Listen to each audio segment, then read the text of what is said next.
This channel supports Extra Life in its efforts to raise money for the Children's Miracle Network. For more information about how to donate and join in their efforts, go to the link displayed here. Extra Life. Play games, heal kids. What up, everybody? This your boy Blak Magus, and I know it took me a while to put this out, but I wasn't in a rush to give my opinions on it. Because I was at work when the PlayStation conference went on, but it was slow enough to where I could actually watch, PlayStation meeting. Now, I'm at work, I'm watching this, and it was an hour, which is cool. Keep it short and concise. I heard some complaints about people how it felt long. Didn't feel long to me. Just was a short, quick briefing like the original PlayStation reveal was. The only difference between then and now is that this reveal wasn't as impactful, at least for me. That being, I never wanted this. I have been a huge proponent against having incremental consoles, even upgradable consoles. I've been making this fuss since they started with the whole argument in the beginning of this life cycle about who has like this. You guys can get 1080p, you can get 60 frames, you can get 4K, you can get blah blah blah blah blah, like all these technical notes making people go ooh ah, the teraflops and all of that, dropping clock speeds and things like that. It's not a cool look, and I've lamented over this several times with different people about how part of the problem is that it has now become a huge part of the jargon. They started by saying this stuff in their reveals for the Xbox One and PlayStation 4, and the majority of gamers bought it hook, line, and sinker, to where now all everybody could talk about is how powerful, what's your frame rate, what's your DPI, what's your fucking resolution, just all types of shit that console gamers never gave a fuck about. It was never that big of a deal to console gamers. You played consoles because you like playing games. Now we play consoles because we like winning on over hardware, I guess. And the old adage still remains: if you care so much about all that stuff, why didn't you get a PC? Because PCs have been doing all the stuff that, well, not all, but a lot of the stuff that people are like getting excited for and having arguments over in consoles a while ago. 60 frames, 1080p, it's been a done deal. You can build a PC that could do that consistently, not even costing that much. But if you're a console gamer, you generally shouldn't care, right?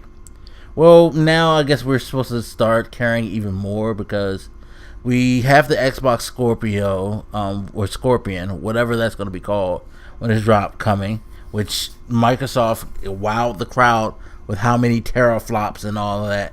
Woo! And then you have PlayStation Neo, which is, I guess you could say, an incremental upgrade to the original PlayStation 4. Excuse me, I keep calling it PlayStation Neo. Apologies, Sony. The PlayStation Pro, that is the official name. The PlayStation 4 Pro is the official name of this console. Basically, what it has is it has a faster clock speed. It's supposed to have double the GPU speed. It'll allow you to play games in 4K resolution. It supports the HDR. What's his name? Shit. I'm tired. It's late. It doesn't have a 4K Blu-ray player, which people exploded after finding that out 30 minutes later. People, shut the fuck up. 9 out of every 10 console gamer probably doesn't even use their console to play movies on it. A gaming console doesn't have a movie drive, a 4K movie Blu-ray drive. Cry me a river. It's not a big deal, but hey, I guess for some, I think it's more about, well, if System A has it, which I believe the Xbox One Slim has it, then this system should have it. Even though none of us are going to use that shit. Most of us, if we're watching movies and stuff like that on our hardware, we're probably watching Netflix or Hulu or some shit like that. Be 100% honest, gamers. Well, I ask you to be honest, but we know you're not. But so why do I bother? Anyway, I think those were the big major points. Of course, all games that come out will still play on all systems. So, by the way, they did officially announce the PlayStation 4 Slim. That's $300. Cool, but anyway, all games will play on both. Some of the older games are getting patched to take advantage of the HDR. They're going to allow for games that are played on 1080p TVs to still be able to take advantage of HDR.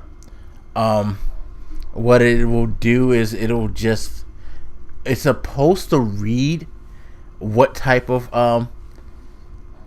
hardware you have and adjust the high dynamic range imaging accordingly, so you can still get some boost in your visual quality, but it's not going to be the same as watching it or playing it on a 4K TV. Mind you, this is stuff that, again, PCs done all the time. You can notice sometimes, like, games look different on different monitors depending on what the monitor specs is, what's its highest resolution, how much it can handle. So, it's okay. So now consoles are doing that shit too. Okay. Alright. Cool.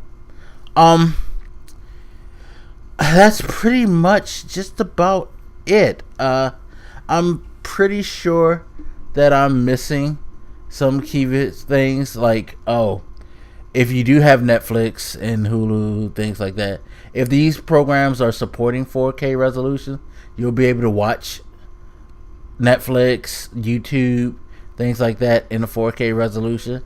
So that's pretty damn cool. Why my phone is going off like that, I don't know, but I'm not gonna get up and fucking turn it off, because I don't know why everything's coming through at once. But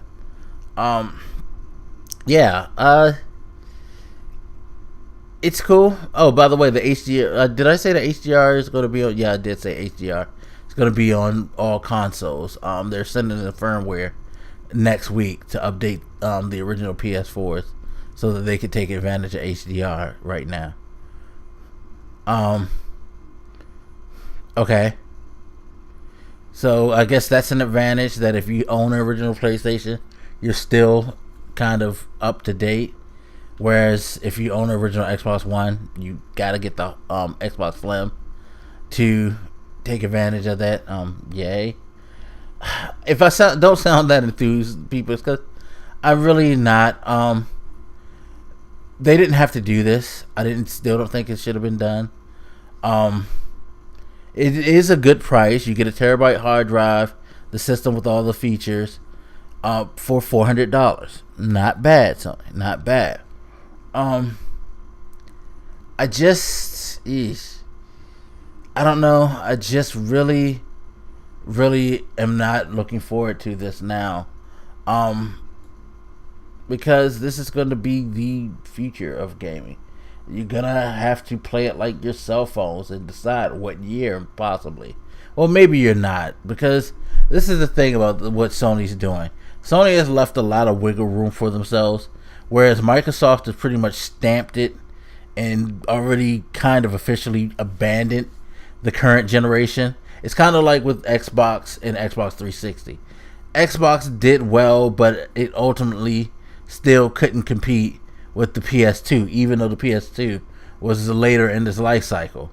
So Microsoft was like, fuck it, we're hitting the reset button, we're going to come out with the more powerful thing. We know this technology, HD TVs, is about to be like the next wave.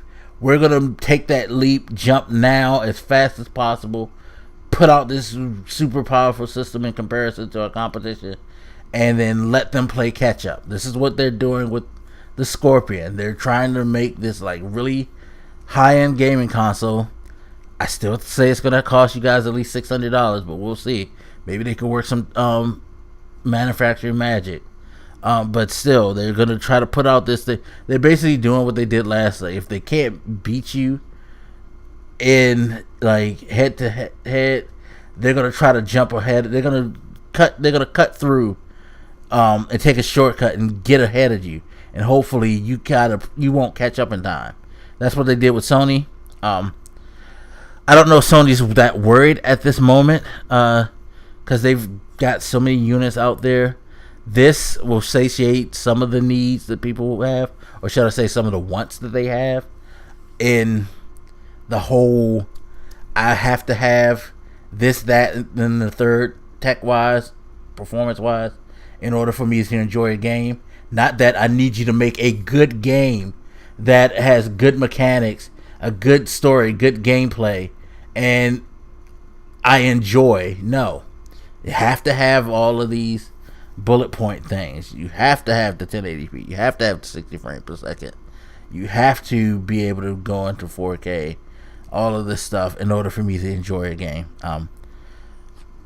Because I guess that's what they say now.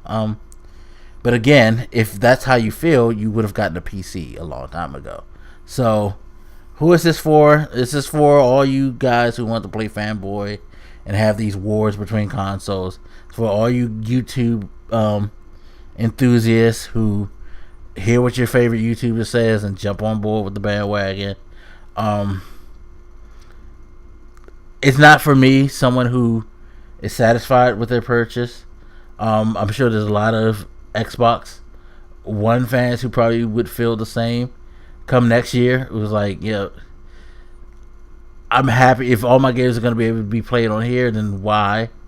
But then again, Xbox may just do a whole, fuck it, we're cutting ties with the original Xbox One, and you can backwards compatible on Scorpion, but we're not making shit for it. Who knows? We'll see. This is all new. This is something that's not been a part of console gaming ever before. It's brand new to us. Me being the old fogey that I am resistant, but it may be the new wave. We don't know. Time will tell how well the PlayStation 4 Pro does. Time will tell once the Scorpion is a fully launched inspect, how well that will do, especially when Microsoft's going to put everything on PC as well as that console. I don't know. These companies are taking some interesting steps to try to change things. When it's funny because PlayStation 4 and Xbox One are selling well, eclipsing their previous versions, which tells you that console gaming isn't dead. But both of these companies feel the need. I feel like Microsoft has a better excuse because I feel like this is their way of quote unquote conceding that PlayStation 4 beat them, if that's what you're into. But I guess from a business standpoint, you want to be the top sellers, and Sony is pretty much doing a damn good job of outselling Xbox One. So Microsoft might feel like, yo, we need to get back to the top position, so this new hardware will hopefully put us there. That, you know what I mean? So that fulfills more of a need for Microsoft as a company. Sony didn't need this. They didn't need this whatsoever. And I don't know, but we'll see. If you guys want to buy me one, I'll get one, but I have no reason to. PlayStation 4 runs fine. Everything they're going to come out with throughout this generation is going to be on that. It's going to run fine. It's going to have, not native, but, you know, firmware is going to bring it to HDR. So if I ever get a 4K TV, I can take advantage of that. Yeah, no, I'm good. Anyway, as always, you guys feel free to hit me up. Let me know what you think, and I'll holler at you later. This is your boy Blak Magus, and I'm out. Deuces.